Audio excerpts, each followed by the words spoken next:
Hello students, তোমাদের সবাইকে আমাদের চ্যানেলে ওয়েলকাম জানাই। দেখো, আজ আমরা সেকেন্ড সামেটিভ এক্সামের জন্য ক্লাস 7-এর জিওগ্রাফির তোমাদের প্রশ্নবিচিত্রাতে 3rd number of school Bishnupur sir Ramesh institution HS এই স্কুলের সমস্ত কোশ্চেন আনসারগুলি আজ আমরা দেখে নেব। তাহলে চলো দেরি না করে আজকে ক্লাসটি শুরু করি। এই ক্লাসের ফার্স্ট কোশ্চেন দেখো, যে মরুভূমি থেকে বায়ুবাহিত লোয়ের সঞ্চিত হয়ে হোয়াংহো সমভূমির সৃষ্টি হয়েছে সেটি হলো গোবি। নেক্সট ওয়ান, নদীর উচ্চ প্রবাহে সৃষ্ট ভূমিরূপটি হলো, আনসার হবে গিরিখাত। থার্ড, বিশ্ববিখ্যাত সৌধ তাজমহল যে শিলা দিয়ে তৈরি সেটি হলো, সবাই পারবে এটা, মার্বেল। ফোর্থ, মরু অঞ্চলে শুকনো নদীর খাতগুলিকে বলা হয় ওয়াদি। তারপরে কোশ্চেন, আফ্রিকার পশ্চিম দিকে প্রবাহিত একটি নদী হলো, আনসার হবে কং।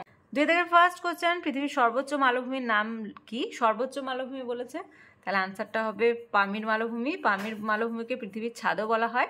আর যদি বলতো পৃথিবীর বৃহত্তম মালভূমি, সেটি হতো তিব্বত। নেক্সট ওয়ান, অনিত্যবহ নদীকে মানচিত্রে কোন রঙে দেখানো হয়? কালো রঙে দেখানো হয়, এখানে লিখে দিলাম। তারপর দেখো, কোন শ্রেণীর মাটিতে বালি ও কাদার পরিমাণ সমান, প্রায় সমান থাকে? সবাই পারবে এটা, দোআঁশ মাটিতে। দোআঁশ মাটিতে। তারপর দেখো 3-এর দাগের, নিম্নলিখিতগুলি থেকে অর্থবহ শব্দ নির্ণয় করো। এটা হবে হার মাট্টান, লিখে নাও। আর এটা হবে আলেকজান্দ্রিয়া।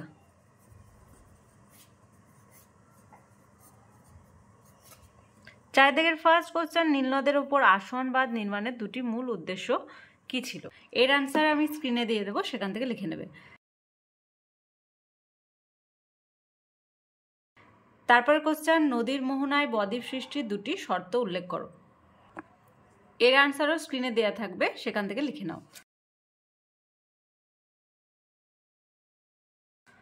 5 দাগের ফার্স্ট কোশ্চেন, ভূমির ঢাল, উচ্চতা ও জনঘনত্বের ভিত্তিতে মালভূমি ও সমভূমির মধ্যে পার্থক্য নিরূপণ করো। লিখবে, দেখো উচ্চতাতে মালভূমি আর সমভূমি চেয়েছে, লিখবে সাধারণত সমুদ্রপৃষ্ঠ থেকে 300 থেকে 600 মিটার হয় মালভূমি, আর সমভূমি সাধারণত সমুদ্রপৃষ্ঠ থেকে 300 মিটারের মধ্যে হয়। সেকেন্ড, ভূমির ঢাল, এর চারপাশ খাড়া ঢালযুক্ত এবং উপরিভাগ অসমতল, আর সমভূমিতে ধীরে ধীরে ঢালু হয়ে সমুদ্রের সঙ্গে মিশে যায়। আকৃতি, লিখবে মালভূমিতে এর আকৃতি অনেকটা টেবিলের মতন, তাই একে টেবিল ল্যান্ডও বলা হয়। আর সমভূমিতে লিখবে এটি সমুদ্রপৃষ্ঠ থেকে সামান্য উঁচু সুবিস্তৃত সমতল ক্ষেত্র, এছাড়া এর বিশেষ কোনো আকৃতি নেই। শ্রেণীবিভাগ, পর্বতবেষ্টিত মালভূমি, লাভা মালভূমি এবং মহাদেশীয় মালভূমি। আর সমভূমিতে পলি সমভূমি, লোয়ের সমভূমি, লাভা সমভূমি।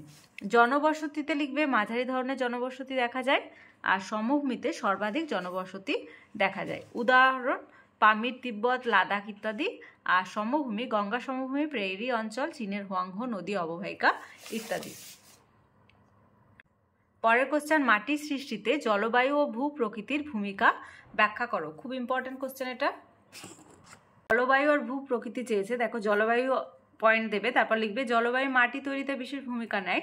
উষ্ণ ও বৃষ্টিবহুল জলবায়ুতে তাড়াতাড়ি মাটি তৈরি হয়, আবার শীতল ও শুষ্ক অঞ্চলে মাটি তৈরি হতে সময় লাগে, তাই উষ্ণ আর্দ্র অঞ্চলে মাটির গভীরতা বেশি হয়।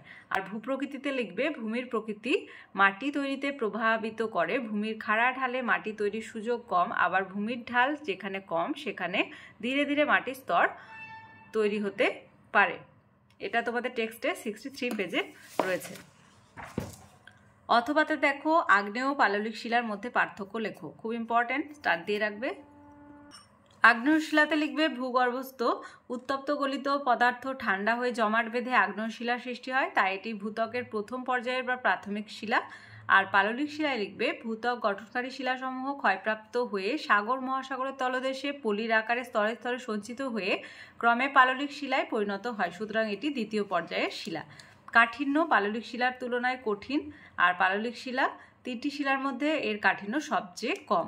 কেলাস ও স্তরের অস্তিত্ব কেলাসিত ও স্ফটিকময় এবং সাধারণভাবে স্তরহীন, আর পাললিক শিলাতে লিখবে অকেলাসিত এবং সাধারণভাবে স্তরযুক্ত।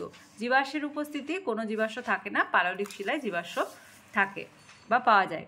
এটা তোমাদের শর্ট কোশ্চেন এসে থাকে যে পাললিক কোন শিলায় জীবাশ্ম দেখা যায়, আনসার হবে পাললিক শিলা। তারপর লিখবে ক্ষয়িষ্ঠতা, সহজে ক্ষয়প্রাপ্ত হয় না, আর পাললিক শিলা অন্য দু প্রকার শিলার তুলনায় দ্রুত ক্ষয়প্রাপ্ত হয়।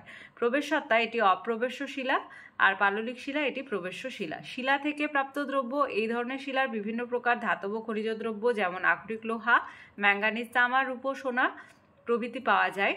আর পাললিক শিলা এই ধরনের শিলা থেকে প্রধানত জৈব খনিজ দ্রব্য যেমন কয়লা, খনিজ তেল ও প্রাকৃতিক গ্যাস পাওয়া যায়। উদাহরণ গ্রানাইট, ব্যাসল্ট আর কাদা পাথর ও চুনাপাথর, এগুলো হচ্ছে পাললিক শিলার উদাহরণ।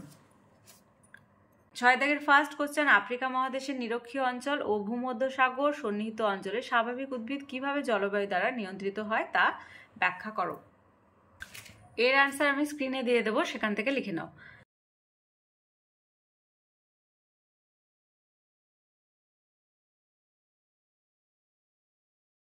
আজকের ক্লাসের লাস্ট কোশ্চেন, মানুষের নানাবিধ ক্রিয়াকলাপ নদীর ওপর নেতিবাচক প্রভাব ফেলে, বক্তব্যটির যথার্থতা বিচার করো। এর আনসারও আমি স্ক্রিনে দিয়ে দেবো, সেখান থেকে তোমরা লিখে নাও।